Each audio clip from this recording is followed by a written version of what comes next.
उत्तर प्रदेश का एक ज़िला होता है बरेली और बरेली का एक मोहल्ला यानी कॉलोनी होती है बीडीए कॉलोनी जो सुभाष नगर थाना क्षेत्र के अंतर्गत आती है।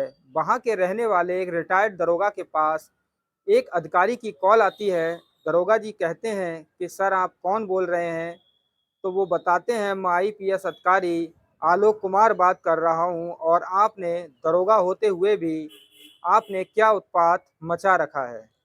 इसी बात को लेकर दरोगा जी घबरा जाते हैं और आईपीएस से कहने लगते हैं सर मैं तो रिटायर हो चुका हूँ और अब तो मैं दरोगा भी नहीं हूँ। आलोक कुमार जो आईपीएस होते हैं वो कहते हैं भले से आप रिटायर्ड हो गए हो लेकिन हो तो दरोगा ही, आपने ये क्या उत्पात मचा रखा है। दरोगा जी घबरा जाते हैं और कहने लगते हैं सर मैंने तो कुछ भी नहीं किया, बस मेरे पास एक व्हाट्सएप पर वीडियो कॉल आया जिसमें एक लड़की थी जो अपने कपड़ों को एक एक कर उतार रही थी और बिल्कुल निर्वस्त्र हो गई। मैं उसे देखने लगा और देखते ही देखते मेरा मन कहाँ चला गया मुझे पता नहीं चला और मुझसे यही सबसे बड़ी गलती हो गई है। आलोक कुमार कहते हैं कि आप पुलिस में होते हुए पुलिस विभाग का नाम खराब कर रहे हैं। दरोगा जी कहते हैं कि मैंने सर कोई नाम खराब नहीं किया है, मैं रिटायर्ड हो चुका हूँ। तो आईपीएस कहते हैं कि आप रिटायर्ड ज़रूर हो गए हैं लेकिन आप आज भी एक दरोगा ही हैं और आपने ऐसी गलती कैसे कर दी। दरोगा जी घबरा जाते हैं और आईपीएस आलोक कुमार से कहने लगते हैं सर आप तो सीबीआई में हैं, मुझे बचा लीजिए। उनके सामने गिड़गिड़ाने लगते हैं और उन्हें बचाने की मांग करने लगते हैं। आलोक कुमार कहने लगते हैं कि आपको बचाया तो जा सकता है, आपके पास एक संजय नाम के व्यक्ति की कॉल आएगी, पूरी बात आप उन्हें बता देना और आपकी समस्या का समाधान कर दिया जाएगा। दरअसल रिटायर्ड दरोगा के पास संजय नाम के व्यक्ति की कॉल आती है और संजय नाम का व्यक्ति उनसे कहता है कि आपकी 5 वीडियो बन गई हैं और वो भी सोशल मीडिया पर डाल दी गई हैं। यानी कि उस लड़की ने दरोगा जी की वीडियो वीडियो कॉल के ज़रिए रिकॉर्ड कर ली और उसे 5 जगह सर्कुलेट कर दिया। इसे लेकर आपको कुछ पैसे देने होंगे जिसे उनसे डिलीट किया जाएगा और पुलिस का खर्चा भी आएगा। संजय कुमार से बात करते-करते दरोगा जी कहते हैं कि सर मुझे बचा लीजिए, पैसे मैं देने को तैयार हूँ। टोटल 1,70,000 रुपए की बात होती है। कई टुकड़ों में दरोगा जी उसे 57,000, 50,000 इस तरह से कर कर उन्हें 1,70,000 रुपए दे देते हैं। उसी दौरान कुछ दिन बीत जाते हैं और उसके बाद फिर उनके पास कॉल आता है कि सर 83,000 रुपए की और आवश्यकता है वरना आपका केस खराब हो जाएगा। दरोगा जी समझ जाते हैं कि मेरे साथ कोई भी हनी ट्रैप का खेल खेल रहा है और मेरे साथ जालसाजी की जा रही है। दरोगा जी एकदम उत्सुक हो जाते हैं और सुभाष नगर थाने में जाते हैं और वहाँ जाकर एक रिपोर्ट दर्ज कराते हैं। पूरी व्याख्या पुलिस वालों को बताते हैं कि मेरे साथ किस तरह की घटना को अंजाम दिया गया, कैसे-कैसे मुझसे पैसे वसूले गए और मेरे पास लड़की के द्वारा कॉल किया गया और मेरी वीडियो भी बना ली गई थी। पुलिस अपना काम करने लगती है और इस केस पर ध्यान नहीं देती है, लेकिन उसके बाद एक बरेली के इसी थाना क्षेत्र में एक और हादसा हो जाता है। अगर पुलिस ने टाइम रहते हुए इस केस का खुलासा कर दिया होता, दरोगा जी के मामले में अगर कार्रवाई की होती, तो एक डॉक्टर की जान बच सकती थी। नमस्कार, मैं हूँ रविंदर गंगवार। आज की जो सच्ची घटना मैं आपको सुनाने जा रहा हूँ, ये बरेली ज़िले की सुभाष नगर थाना क्षेत्र के बीडीए कॉलोनी क्षेत्र का मामला है। यहाँ पर एक दरोगा के साथ हनी ट्रैप का खेल खेला गया और उसके बाद जो डॉक्टर के साथ हुआ, उसे सोचकर लोगों के पैरों के तले से ज़मीन खिसक गई। दरअसल डॉक्टर अपने क्लिनिक पर काम कर रहे होते हैं, तो उसी दौरान एक प्रिया नाम की लड़की की उनके पास कॉल आती है और वो कहती है कि सर मुझे नौकरी चाहिए। डॉक्टर साहब अपने काम में इतने व्यस्त होते हैं कि उसकी बात अनसुनी कर कर और कॉल काट देते हैं। कुछ समय बीत जाता है, सुबह से लेकर शाम हो जाती है, तो वहाँ 2 लड़कियाँ जो बैठी होती हैं, वो जब उनका नंबर आता है, तो वो कहती हैं कि सर मैं यहाँ दवा लेने नहीं आई हूँ, मैं यहाँ जॉब की तलाश में आई हूँ। मेरे पास खाने के लिए पैसे नहीं हैं, मेरे घर पर खर्चा करने के लिए कुछ भी नहीं बचा है। लड़की जब उनसे ये बात कहती है, तो डॉक्टर सीधे उन्हें वहाँ से बाहर निकाल देते हैं और कहते हैं कि मेरे पास कोई भी नौकरी नहीं है। वो लड़की वही होती है जो प्रिया नाम की लड़की के नाम से जो डॉक्टर को कॉल किया जाता है, वही लड़की एक अपनी फ्रेंड के साथ डॉक्टर के क्लिनिक में पहुँच जाती है और नौकरी की माँग करने लगती है। कुछ समय बीत जाता है, 10 दिन लगभग हो जाते हैं, उसके बाद डॉक्टर साहब के पास एक कॉल आता है। वो कहती है कि सर मैं प्रिया बोल रही हूँ और आपकी मुझे बहुत ज़्यादा ज़रूरत है। डॉक्टर साहब उसकी बातों को हल्के में लेने लगते हैं, लेकिन वो रोने लगती है, गिड़गिड़ाने लगती है, कहती है कि मेरी माँ की तबीयत बहुत ख़राब है और आप मेरी हेल्प कर दीजिए। मेरे पास एक भी पैसा लगाने के लिए, माँ को बचाने के लिए एक भी पैसा नहीं है। डॉक्टर साहब कहते हैं कि आप उसे मेरे अस्पताल यानी क्लिनिक लेकर आइए, मैं उनका इलाज कर दूँगा, लेकिन मैं आपकी जॉब के मामले में हेल्प नहीं कर सकता हूँ। प्रिया कहती है कि सर मेरे पास तो किराए तक के पैसे नहीं हैं, आप मेरे घर आ जाइए और मेरी माँ का इलाज कर दीजिए वरना उसकी जान चली जाएगी। तब डॉक्टर कहते हैं ठीक है, मैं आपके घर आता हूँ, आप अपना एड्रेस भेज दीजिए।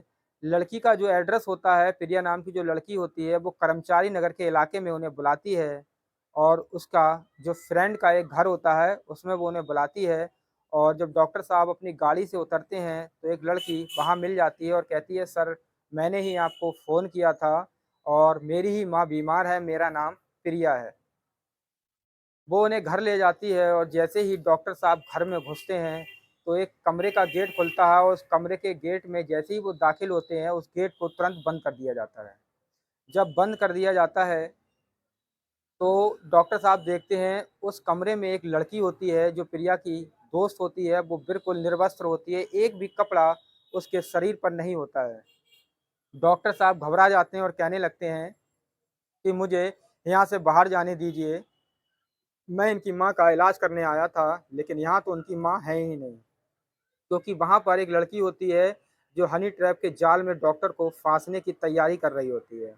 डॉक्टर साहब घबरा जाते हैं और जो लड़की थी जिसने फ़ोन करके अपनी माँ का हवाला देकर बुलाया था, वो लड़की भी उस कमरे में चली जाती है और कमरे को बंद कर लेती है और दोनों लड़कियाँ निर्वस्त्र हो जाती हैं, यानी कि उनके तन पर एक भी कपड़ा नहीं होता और डॉक्टर के भी सारे कपड़े निकाल देती हैं और डॉक्टर को भी निर्वस्त्र कर देती हैं। उनकी टीम में 2 लड़के भी शामिल होते हैं जो उस मकान में मौजूद होते हैं और मौजूद होने के साथ-साथ उनके भी कपड़े उतरवा देते हैं और उन्हें भी बिल्कुल निर्वस्त्र कर देते हैं और उनकी वीडियो बना लेते हैं। मैं कैमरे में यानी कि मोबाइल में उनकी वीडियो कैद हो जाती है और डॉक्टर से फिर रंगदारी माँगी जाती है, अगर आप मुझे पैसे नहीं देंगे तो ये वीडियो दुनिया के सामने आ जाएगा और आपके बूढ़ेपन का तमाशा बन जाएगा। दरअसल जो डॉक्टर होते हैं वो उम्र के होते हैं, वो बूढ़े टाइप के होते हैं, तो उन्हें अपनी इज़्ज़त की ज़्यादा चिंता होती है कि मेरे क्लिनिक, मेरे कलीग्स और मेरे रिश्तेदार और मोहल्ले वालों को अगर ये वीडियो मिल गया तो मेरी क्या इमेज रह जाएगी, मेरी शख्सियत ही खराब हो जाएगी। वो लोग लगातार इनकी नौकरी और उनकी शख्सियत का हवाला देते हुए उनसे पैसों की डिमांड करने लगते हैं।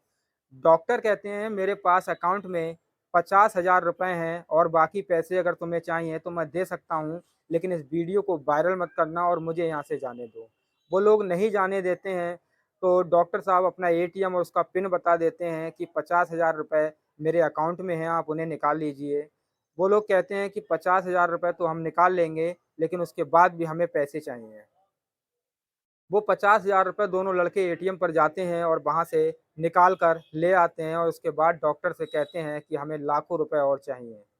इसी तरीके से 5 महीने से लगातार इन खेलों को खेला जा रहा था। दरअसल 20 जुलाई 2023 की ये घटना है कि डॉक्टर साहब अपने घर पर जाते हैं और परेशान होने लगते हैं।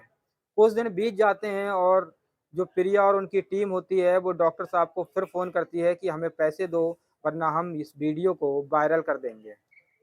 डॉक्टर साहब परेशान होकर थाने में जाते हैं और सुभाष नगर थाने में इन लोगों के खिलाफ कंप्लेंट करते हैं, मुकदमा पंजीकृत कराते हैं, लेकिन पुलिस कोई भी कार्य नहीं करती है। जैसा कि दरोगा जी के साथ हुआ था, अगर पुलिस ने एक्शन लिया होता, तो इस डॉक्टर के साथ भी ऐसी घटना आखिर नहीं होती। डॉक्टर साहब कंप्लेंट लिखा के चले जाते हैं, लेकिन पुलिस कार्रवाई नहीं करती है और एक दिन परेशान होकर डॉक्टर साहब अपने कमरे में जाते हैं और फांसी का फंदा लगाकर उस पर लटक जाते हैं और अपनी ज़िंदगी यानी अपने जीवन की लीला ख़त्म कर लेते हैं। इस बात को और भी लोग जानते थे कि डॉक्टर आखिर क्यों परेशान हैं और इस केस को लेकर उन्हें थाने में बारी-बारी से सूचना देकर मुकदमा भी लिखवाया था। जब ये प्रकाश में आता है, अखबारों में छपता है, तो पुलिस की नींद खुलती है। जो बरेली के एसएसपी होते हैं, प्रभाकर चौधरी, इस केस पर काम करने के लिए अधिकारियों को सख्त आदेश देते हैं और कार्रवाई करने के लिए निर्देशित करते हैं। जब निर्देशित करते हैं, पुलिस एक्शन में आ जाती है। जब एसएसपी कहते हैं कि आपने पहले कार्रवाई क्यों नहीं की, इस डॉक्टर की जान को बचाया जा सकता था, लेकिन आप लोगों ने लीपापोती कर इस केस को दबाने की कोशिश की। जब डॉक्टर की मौत हो जाती है तो हड़कंप मच जाता है और उसके बाद एक लड़की को गिरफ्तार किया जाता है जो बदायूं के बिसौली तहसील के गांव गुलरिया की रहने वाली हिमानी शर्मा होती है। उसे पुलिस आखिरकार गिरफ्तार कर लेती है। हिमानी नाम की लड़की को गिरफ्तार किया जाता है और उसे थाने में लाया जाता है और उससे पूछताछ की जाती है तो पता चलता है कि उसकी गैंग में और भी लोग शामिल हैं। पुलिस उनकी तलाश कर रही है। हमारा मकसद आपका दिल दुखाना नहीं है, आपको परेशान करना नहीं है, हमारा मकसद आपको जागरूक करना है। इस वीडियो के माध्यम से भी मैं आपको बताना चाहता हूँ कि ऐसे बहुत से केस हैं जो हनी ट्रैप का शिकार हो रहे हैं, लोगों को निशाना बनाया जा रहा है। आप लोग उनसे जागरूक रहिए और सतर्क रहिए कि कोई भी कॉल आपके पास आता है तो अनजाने व्यक्ति से ना तो कॉल पर बात करें, ना ही वीडियो कॉल पर बात करें। आखिर देखते हैं कि हिमानी शर्मा और उनकी टीम पर क्या कार्रवाई होती है। हिमानी शर्मा को तो हनी ट्रैप के मामले में पुलिस ने गिरफ्तार कर जेल भेज दिया है। बाकी और लोगों की तलाशी की जा रही है। जल्द ही वो लोग गिरफ्तार होंगे तो वो जेल भेजे जाएंगे। लेकिन आप लोग सतर्क रहिए क्योंकि बहुत से केस, बहुत से मामले लगातार बढ़ते जा रहे हैं। बरेली में ही दरोगा जी के साथ जो हुआ, अगर उस केस में तुरंत ही एक्शन लिया जाता तो दरोगा जी के केस के बाद डॉक्टर की जान को बचाया जा सकता था। इसीलिए सतर्क रहिए। जय हिंद, जय भारत।